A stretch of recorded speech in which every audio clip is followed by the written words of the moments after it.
Amaranantsika ny tontolon'ny baolina kitra dia ny eny anivon'ny fokontany eny izay tetsy amin'ny kianja Masay etsy Manjakaray moa izy ity. Lalao famarana goavana izay namaranana ny fahafolo taona ny fikambanana FT 3e eo Manjakaray izany ka dia lalao baolina kitra ny Dina Omby Mifa no nentina namarana izany fankalazana izany izay nikatrohan'ny Jivanina sy ny Izam samy avy eo Manjakaray moa ireto nikatroka tamin'ny famaranana ireto. Ny faranandroany tetsy amin'ny kianja Masay Manjakaray ny lalao famaranana fankalazana ny fahafolo taona ny fikambanana FT 3e avetsy Manjakaray izay mitaiza tanora.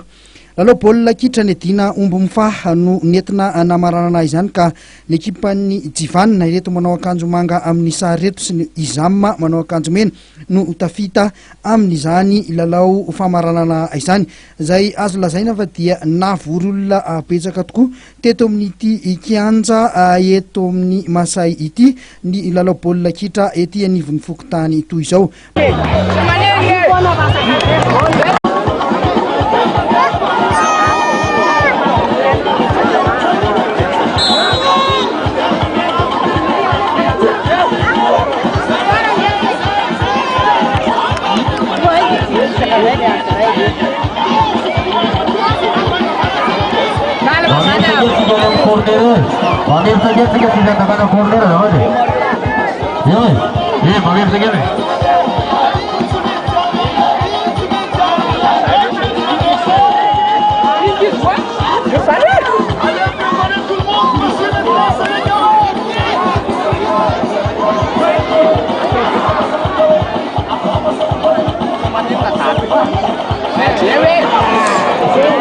Mamitina indrindra ny lalana ny diavina tao anatin'izay folo taona izay Irato Rakotondrina izay filohan'ny fikambanana FT 3e.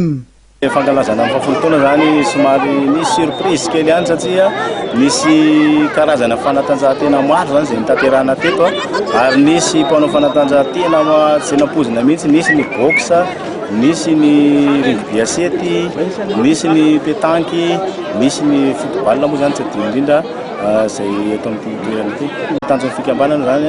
dia piroborobo andreto tanora maro be tempobobo tany fahadimy, fahatelo, fahaefatra zay no mandray anjara reto zany satria ny baolina fokontany dia anisan'ny sehatra anankiray zany ivoahan'ireo tanora ireo lasa matianina ka eto dia efa nipiresaka sady hoe tokony mba jerena akaiky ihany ny tontolon'ny baolina kitra ety anivon'ny fokontany satria antoka anankiray ivoahan'ny tanora any ivelan'ny fikambanana zany dia miezaka foana manasoa ireo tanora indrindra aorianan'ity lalao famaranana fanakatonana fahafolo taona ity dia isy sahady ny amboaran'ny fahaleovantena zay efa mandeha moa amin'izao fotoana izao